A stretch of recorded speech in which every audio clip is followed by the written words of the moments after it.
आताचा नियम. आता पहा की ए भागीला बी अशी जेव्हा सिच्युएशन असते की ए भागीला बी काय असते, एक परिमेय संख्या आहे कोणती तरी, आणि यम हा कुठला तरी धन पूर्णांक आहे. इथंही त्यांनी सांगितलं धन पूर्णांक, आणि ए आणि बी ला काय सांगितलं त्यांनी की ह्या परिमेय संख्या आहेत कोणत्या, ए भागीला बी. दोन गोष्टी पक्क्या लक्षात ठेवायच्या की ए भागीला बी परिमेय संख्या, यम काट्ट धन पूर्णांक असावा, मम्मी पप्पा परिमेय संख्या असाव्या, असलं आपल्या भाषेत.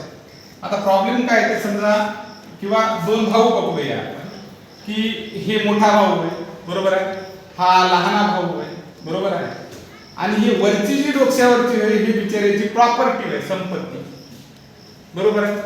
आता वाटणी करताना काय होत असते, वरचा भाऊ आणि खालचा भाऊ असा आहे, खालच्या मजल्यावरचा बी, वरच्या मजल्यावरचा ए.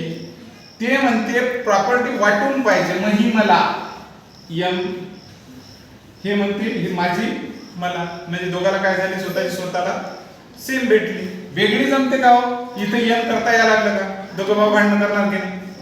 मग लक्षात ठेवा, खालच्या मजल्यावर राहो की वरच्या मजल्यावर राहो, कट्ट कुठल्याच मजल्यावर राहो, बापाला मध्ये प्रॉपर्टी सारखी पाहिजे, प्रॉपर्टी सारखी पाहिजे म्हणजे हे सारखंच असावं. तुम्ही जर म्हणसाल नाही जमते का दुसरं, तसं जमणार नाही. मग आता इथं का आपण काय करूया, ए म्हणजे 2 पकडूया, बी म्हणजे काहीतरी 7 पकडूया, ओके, आणि त्यांची प्रॉपर्टी समजूया आपण 10 आहे, ओके ठीक आहे. तर आता काय करायचं, 2 आणि 7 अशा पद्धतीने डिवाइडच्या फॉर्म मध्ये लिहायचं, 2/7. प्रत्येकाला सारखंच भेटलं पाहिजे, हाच अंक दोघाला, याच्या पण डोक्यावर काय करायचं 10, याच्या पण डोक्यावर 10. लक्षात येत आहे.